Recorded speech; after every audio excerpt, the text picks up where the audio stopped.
Medea Kid. Start. So, I read about the plays in ancient Greece. They had this special crane called the machine. It lifted up the actors playing gods into the sky.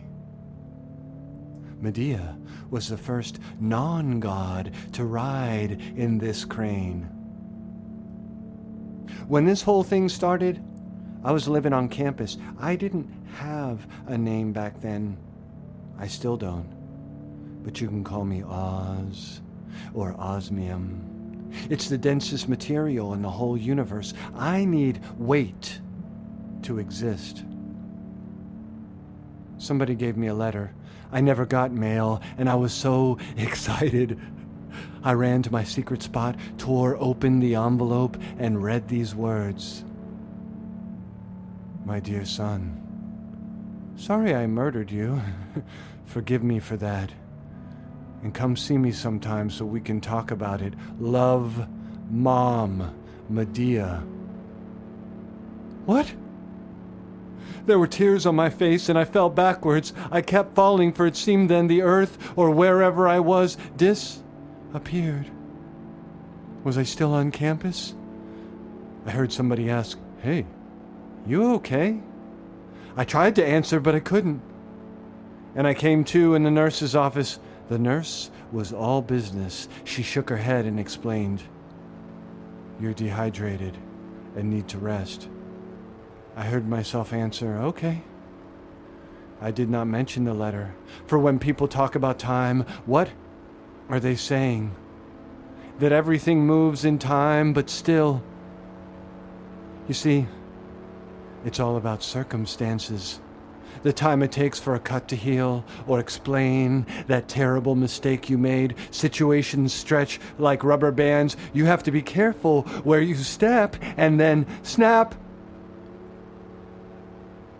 I heard Medea recommended to love your fate no matter what, but I'm getting ahead of myself. These bodies leap out in front of us, and all we can do is run to keep up.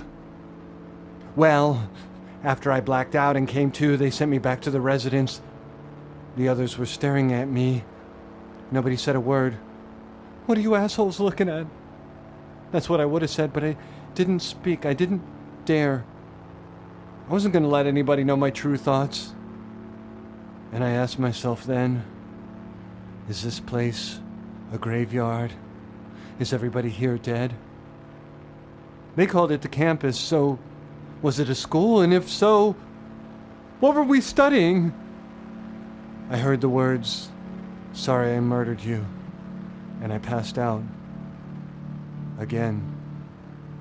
What happens when time snaps its jaws on you? When it's done, never the same, time had its fun, did you learn what you needed to? Do not ever tell people what you actually think. The one place I felt safe was the kitchen. I always ate, even when I wasn't hungry, and I never was, so that was a clue. The cook, he had these goofy eyes and a wide smile. I loved him, or at least we could talk. We were close. What was his name?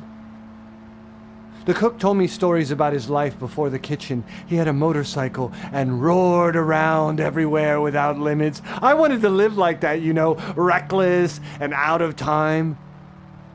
My head hurt from too much thinking. It was the letter's fault. I never thought before. Time never weighed upon me. I was a regular fool with the others. We played cards. We smoked.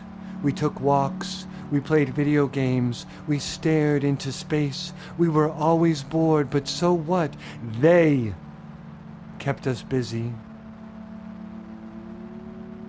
For now, I was obsessed with the space outside the gate.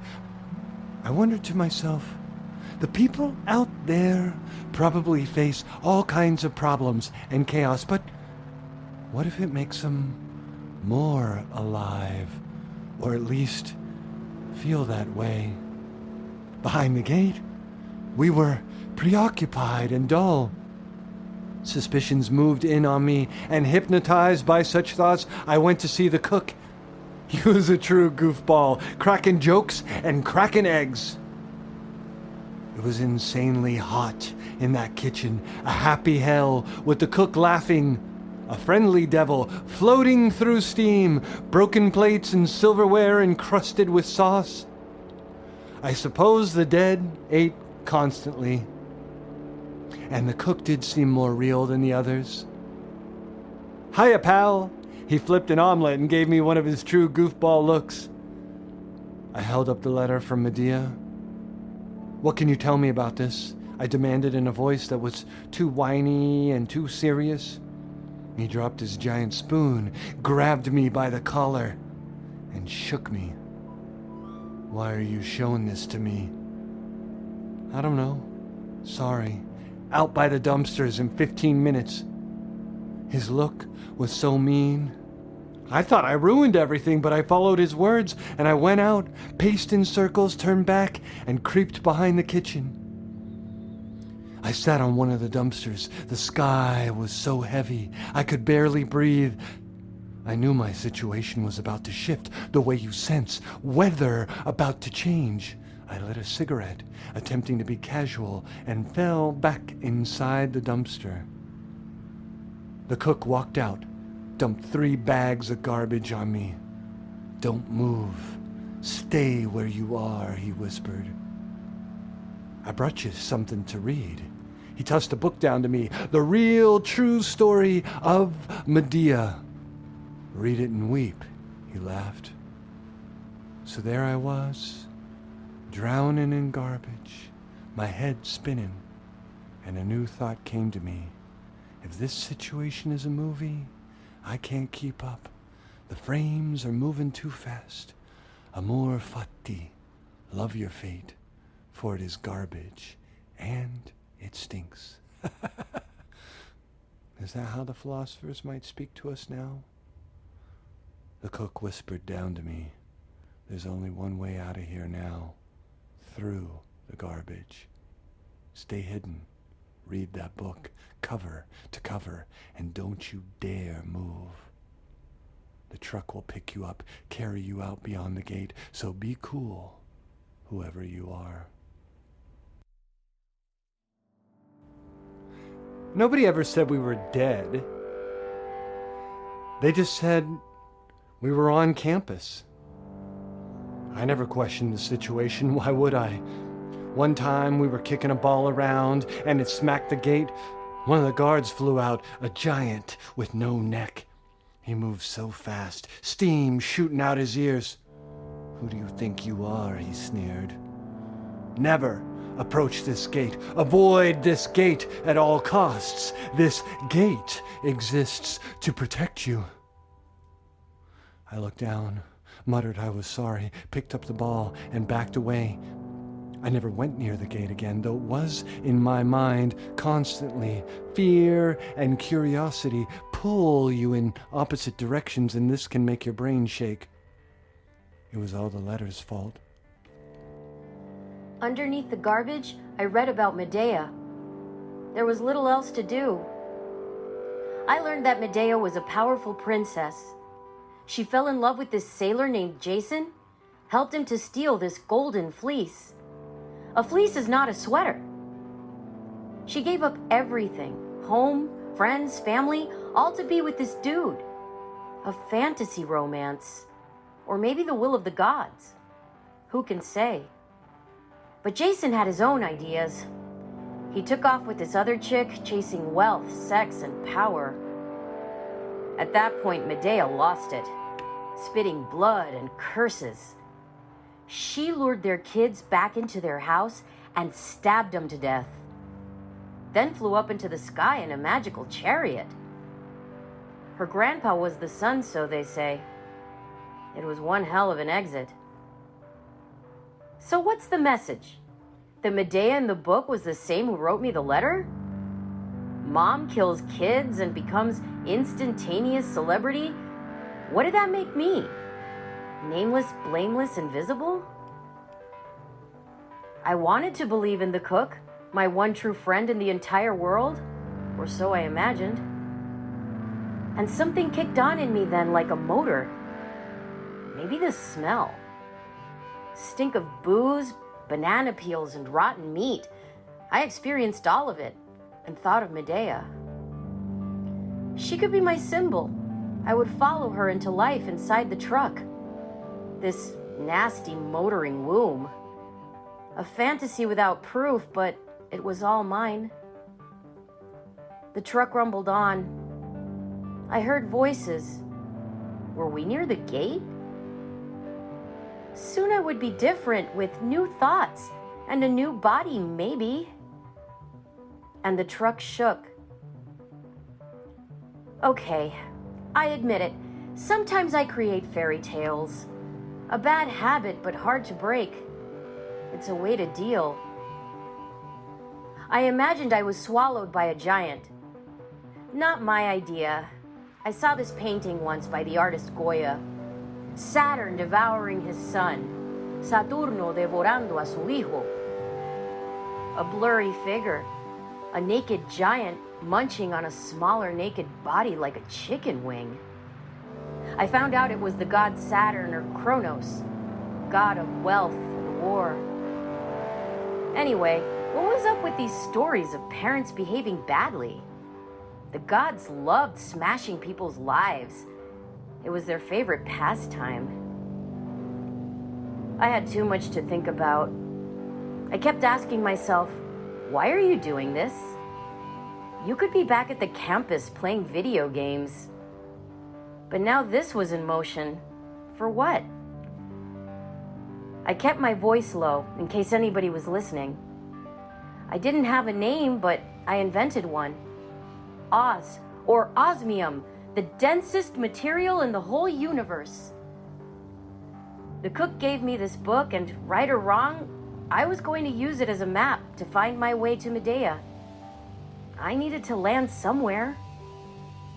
It was lonely in there. Not a new feeling. I just never noticed it before. But the stink of garbage was better than the campus, a black hole. So what? Is it a crime now to be lonely? Before, I was around people all the time, and I didn't know a single name. I fell out now in search of Medea, who murdered me, maybe. A math problem I could not solve, and the more I read, the stranger I felt. The character of the nurse was the only one who understood what was happening. She seemed to know where things were headed. This made sense, as nurses are skilled. They need to deal with every possible situation. Maybe I could locate this nurse, ask her what to do. But how? You can't just walk into a hospital and demand to see the nurse. It was time to leave the garbage truck. I couldn't stand the smell anymore. Maybe I was becoming more alive? I crawled out from behind the trash and looked out. We were rolling down this empty road, tall, spooky trees on either side. I didn't think. I jumped. A carcass and a movement of time, and in order to keep up with everything, I moved faster than I ever did before, but somehow... I was still too slow.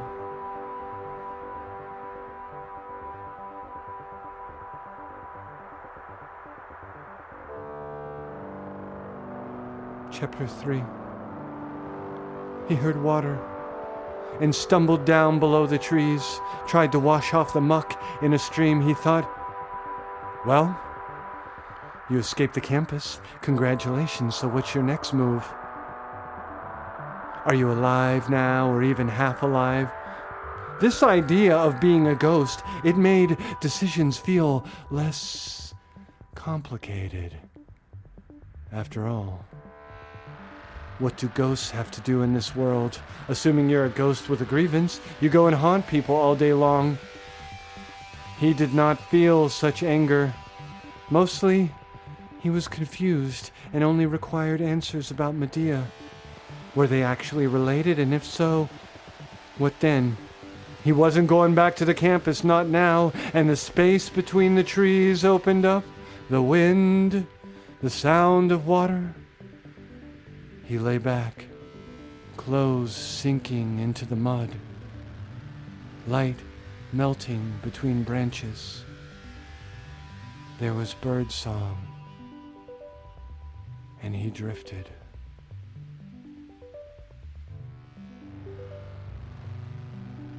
Well, are you dead? He opened his eyes and saw green boots. Oh, guess not. So, how the hell did you get here? He saw the old woman's face. Oh, dang, you're ripe. I can smell you from here. Are you a nurse? He asked. What? No, I was, but not no more. Who the hell are you and why are you on my property? Buddy here sniffed you out, though not difficult, being you smell like ass. She gestured to the medium-sized dog next to her. The dog gave him a look, sarcastic, as if he was in on the joke. What kind of mischief you mixed up in, kid? She seemed to find the situation humorous, as if she possessed additional information, as if she was playing a role and might head backstage for a costume change. She was tough and imposing like an old bird, the dog watching him with cold eyes. Oh, I'm sorry, I must have fallen asleep. Where are you from? The campus. Oh, a student. Well, that makes sense. So, what happened? You party too hard and wander out into the wilderness? I don't know. He did not want to argue with the old woman or explain details. He assumed a pose of ignorance. After all, it felt good talking to someone else besides the cook. He saw in her eyes mockery and kindness. It was reassuring. He wasn't a ghost. He assumed a pose of ignorance.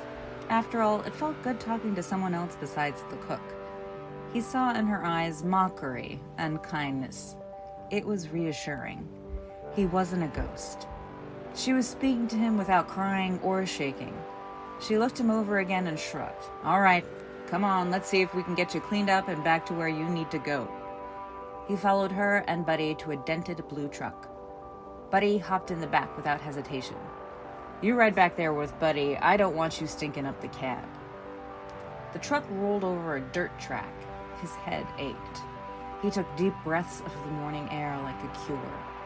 Buddy watched him with that sarcastic smile, as if the dog knew all about him but chose not to speak. They rolled up to a ramshackle house. She did not ask his name or give hers. Stand over there so we can get you cleaned up. He stood on a stone slab and she sprayed him down with a hose. For now, being alive was all that mattered. She brought him fresh clothes. These belong to my husband. I don't believe you're the same size, but still, they will do for now. She and Buddy set him up on a cot in the shed next to the house, surrounded by tools and junk. It was comfortable enough. They watched him as he finished a meal of grilled cheese and tomato soup. You never go inside my house, got it? He nodded. At times it seemed the old woman was speaking Buddy's thoughts. The dog kept giving him this look. He was about to snap and ask the dog, "What the hell's your problem?" But he didn't want to seem rude. Was it paranoid to assume a dog was giving you a look? Before, he always found dogs to be straightforward in their opinions. Why was this dog so different? He decided to calm himself and assess the situation further. He tried to sleep. Squirming around in the cot, it was the beginning of something, a new association. He needed to gather more details about Medea and her location. He sensed the old woman knew a lot more than she let on. He reminded himself not to be reckless. Be patient, Oz. It wasn't easy. You receive a letter that says, "Sorry, I murdered you." What was the appropriate reaction? Anger? Sadness? The telltale loneliness? It rushed out like water and drowned over him. He jumped out of bed, wrapped himself in a wool blanket, and walked up to the old lady's house. He took one long breath and knocked. She came out in her bathrobe, hair in all directions, staring down at him from the door. "What's your problem? Can't you sleep?" Buddy was right next to her watching, but did not growl. I'm so sorry to disturb. What do you want? I'm not sure. You're so kind and it's late, but you never told me your name. No, I didn't. You mentioned something before. It's embarrassing to ask, but I have to know for my own reasons. What? You mentioned that you were a nurse. That was a long time ago. But I mean, did you know somebody named Medea or her location? He held up the book.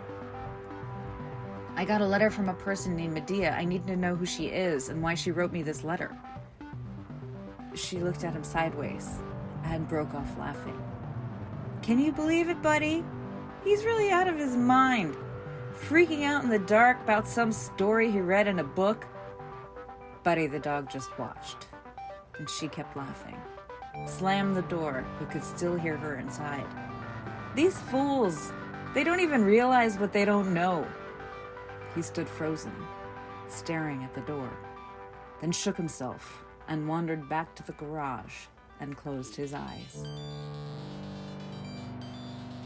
Well, the next morning, the air was bright and crisp. He rubbed his face, settled on a tree stump to wake himself up. The old lady bounded out of the house, dressed in a fancy hunting outfit with vest, boots, hat, and equipment. She looked exhilarated. She and Buddy brought him breakfast and watched him eat. There was no mention of the previous evening. He sat on the tree stump and ate his food as they watched. Buddy and I have business today. When she said the word business, she held up a rifle and tossed it with the other equipment in the back of the truck. We need you to stay here and clean up the yard, okay? Sure. She did not mention the night before. His head jumped from current circumstances, making stories and connections. Was this the start of a new life with the old lady and Buddy? And if so, how long would that last? She supplied him with various tools and equipment, a rake, a shovel, gloves, and garbage bags. He got to work clearing up the yard. Weird how they just stood there watching him, but Oz attempted to ignore them and focus. And then it seemed like Buddy just decided all was okay. The dog barked, jumped in the back of the truck with the equipment. The old lady climbed behind the wheel and called out, "This yard better be spotless and stay out of my house, got it?" She tapped the horn again and they rolled off. Why did she say that? Like a challenge, as if she was daring him to enter the house while they were away on business.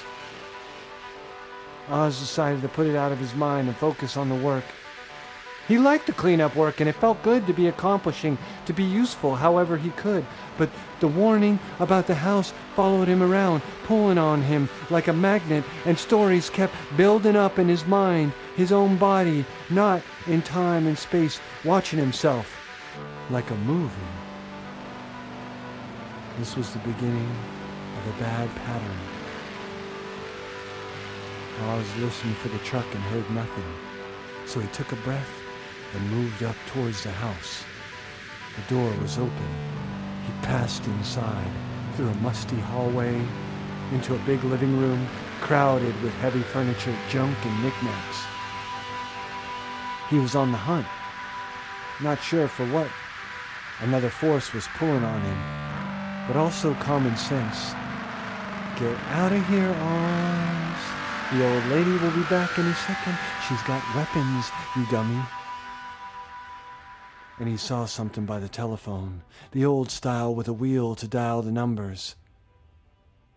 There was a pad of paper, and scrawled in red ink were the words, Hotel Medea, Room 17, 1000 Colchis Road. He tore the paper off, shoved it in his pocket, and moved to the door, kind of dizzy. He stepped outside. The old lady was there. She swung a shovel, whacked him in the gut. "What's the matter, fool? You can't follow instructions?" He fell back on the porch, the wind knocked out of him. He saw Buddy on the ground, a smirk in the canine eyes. Oz became furious. A rage like fire swept over him. He jumped up, shifted his weight, tore the shovel from her old lady hands. She crashed backwards into some plants. Liar! He walked forward, holding up the shovel. You know stuff you aren't saying about Medea. Tell me the truth about this hotel, or I smash in your brains. She cried out, Don't kill me. I don't know anything. It's all just rumors. That's all. Oz jabbed her in the ribs with the shovel. There was a force working on him now, turning him into somebody else. What is this scheme? You think it's funny to play around with me? Who else is involved? Nobody. You mentioned that name, Medea. I heard about a hotel, so I dug up the address. I was going to tell you, I swear, but he told me not to. Why are you telling lies? I bet you never worked as a nurse either. Buddy, you lazy mutt, help me.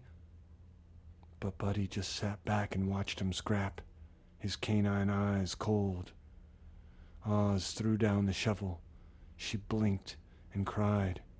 He held out the paper, shook it in her face. Where is this hotel, Medea? Where is Colchis? But she no longer spoke, dumb and blind, blinking up at the sky. Oz thought to himself, this story made me evil already. Medea working on me from the outside in, casting spells. I smashed this old woman to the ground. I can't stop. He ran inside, grabbed a pillow and a blanket. He carefully placed the pillow under her fragile skull, draped the blanket over her body. The location was over. Oz climbed into the truck. All the equipment was still there, including the rifle. He started up the motor. Buddy just watched.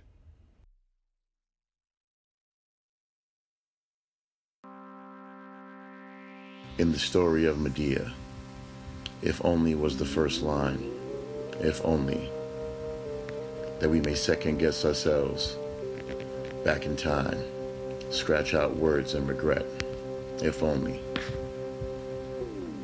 Who are those voices haunting us, making impossible demands, placing bets on what we do? A mistake. Mistakes follow their own logic. He knew well that not every door is an opportunity, that needing to move is a virus while time sleeps in from the outside. Suddenly the meaning of things is obscured by too many words. Nature has its own agenda. Are you good with that, okay? A letter drops in your lap. You fall in some garage and make your getaway. Now where to? He did not know. And with nothing to compare to, memories wiped clean, he was numb and ruthless. In the old stories, they told you how to behave. But now the gods were distant voices, to be ignored or disobeyed. He gripped the wheel and yelled out the window, "What do you want me to do with this letter?" He wasn't expecting an answer. Going up into the hills, he dented the blue truck. All terrain, mean and boring. From rocks to road to sky. He searched the glove box with his free hand. There was a nap and a wad of cash. He attempted to identify his location. He crumpled up the nap and tossed it out the window. Discipline was not a part of the story in any way. It was too late to learn that trick. Pictures flashed in his head. Oz tried to erase each one. A picture is not a map. A map is not a location. You are in danger before the campus and now. And now, with no established routine, just words on paper. Panic cut into him.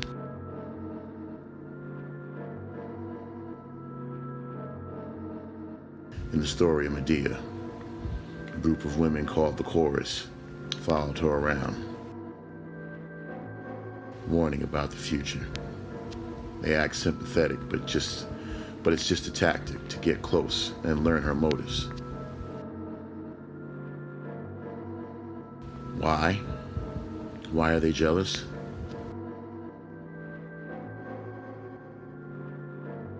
We despise people who try to understand. We survive by recording. Medea was exotic. Jason's fantasy until he decided to straighten out. We invite disruption and act surprised. Maybe we are bored. Tragedy is instruction and entertainment. Screw these old timers and their advice. We want to live as if they know better. Dragging shadows and bad memories. Meanwhile, reality twists in on itself.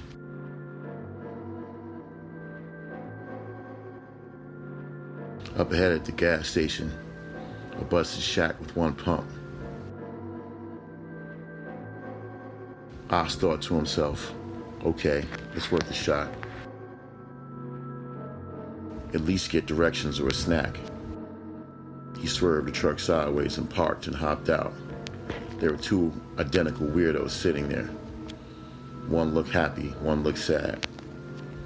They spoke in unison, which was pretty odd. Happy, sad, said, "Hey, that truck looks familiar. Where'd you get it from?" Oz looked at them a second, and then he said, "It's mine. It's my truck." He forced a smile. "Well, that truck looks like Dina's truck. She's got a blue truck just like that one." The two weirdos moved their heads in unison, speaking with bugged-out eyes. Only her dog Buddy's always in the back. Hope that ain't Thena's truck. That would be bad. "It's my truck," he repeated again, trying to make a smile. Then Oz changed the subject. "I have a question." "Okay, shoot." "I'm looking for this place, the Hotel Medea. You ever heard of it?" "Ooh! The Hotel Medea," snorted Happy Sad. They froze and made faces. "Why you want to go there?" "I'm looking for somebody." "Ooh! Okay." Again with the melodramatic mask-like faces. "Do you know the place or not?" "Never heard of it, sorry." And Happy Sad fell back on the bench. "Hey, mister, you got $1 for a popsicle?" Happy Sad asked with the greediest of smiles. He shook his head, moved past them into the shack. There was a lady at the register, frowning into a magazine. He knew she heard the whole conversation. "My kid's bothering you?" "Not at all. We were just shooting the breeze." What else to say to this grim-looking person at the least friendly gas station in the whole world? Oz played the part of friendly tourist now, browsing the shelves. He selected a hot dog from the case, dropped it on a bun. He went to add mustard, but the stuff in the jar was green and covered with black fuzz.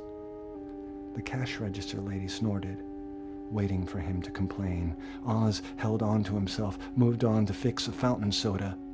This was an all-out war.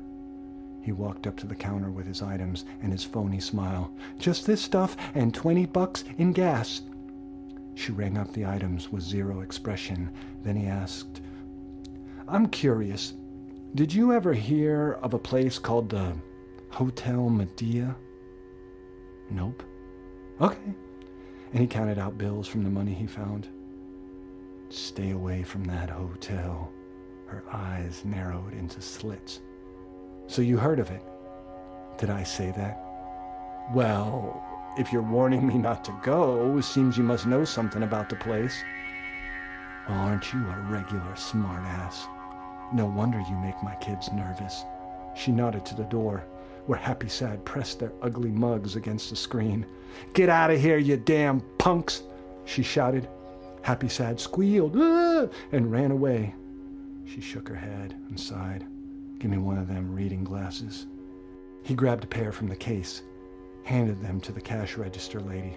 She began to sketch a map on a napkin stained with ketchup. "Go straight for some time, then the first left, Down that road till it splits, then right, another left, follow the bridge to the tunnel. There's a detour at Colchis Road, and the hotel is just after. He could not follow the scratches on the paper. The cash register lady caught his dazed look and grinned. If you can't follow directions, just drive straight. You'll get there, maybe. Thanks. He nodded as if waking from a dream, drifted towards the door, then stopped, smiled, and made a clumsy bow. Why did he do that? The cash register lady did not smile back. The only way to survive in this surveillance state is by following recordings.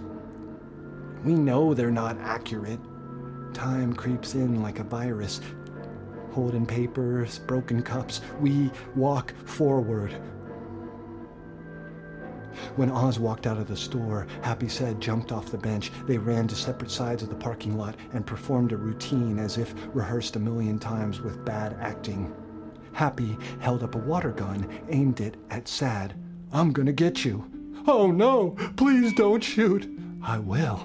It's the price of betrayal. But what about my poor, desperate life? Don't it mean anything? No, it don't. Not in the eyes of the law. And Sad fell to his knees, shaking and sobbing for his life.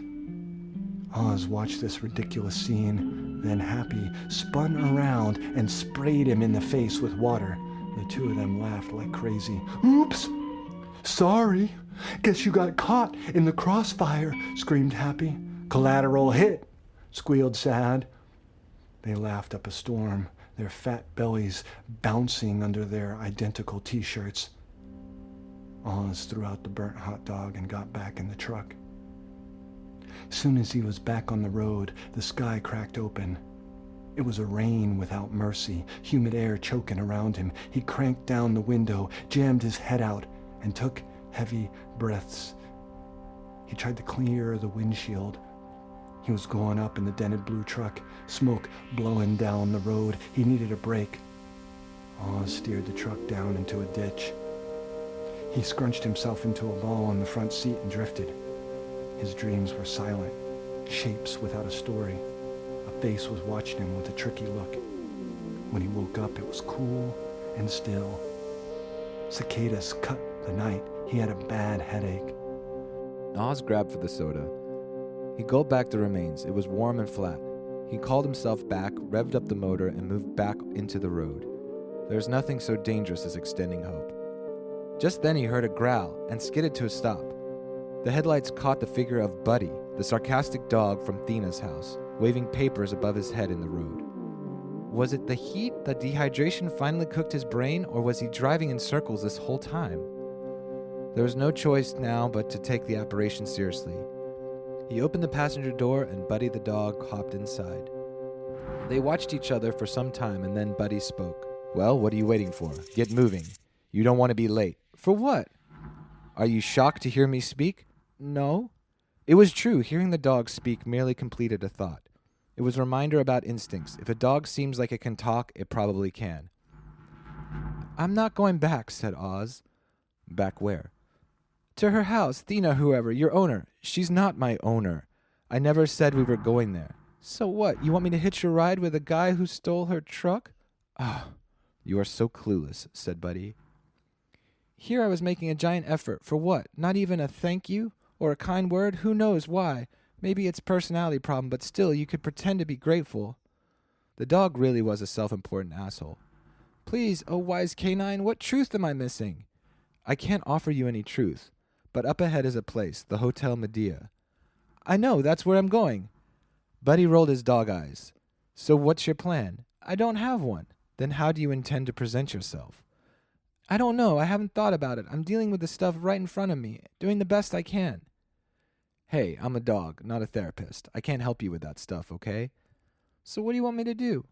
We need to know what's going on there. This hotel came out of nowhere. Now everybody wants to be there. It changes people. We need you to check in and figure out what's going on. Who is we? Not important. Just do your job, Oz. Keep your head down and be like a dog, okay? So you want me to investigate, but not too much? It's about easy answers. That's the opposite of the Hotel Medea. Check in, check out, gather the information. Right. So what's your plan? You tell me, dog. First, we create an identity. This was a sore spot for Oz, being that he invented his name and had little confidence about the past. Whether this related to personal problems or murder, he had no idea. What's an identity? See, I'm practical. We know there are basically two kinds at a hotel, the workers and the guests, so you gotta decide. Who are you? You got money? Not really. Then it makes sense to get hired. You're welcome. The dog dropped a green folder in his lap. It flipped open. And then Oz saw a document, a resume with references. Robert Osmosium, professional gardener. We know they need a gardener, so it should be easy to get hired. Just keep your head down and don't say too much. He wondered about Buddy's motives, and now this falsified document. What do you get out of this, Buddy? I'm a dog. I use human language right now, but that doesn't change my nature to be loyal and helpful.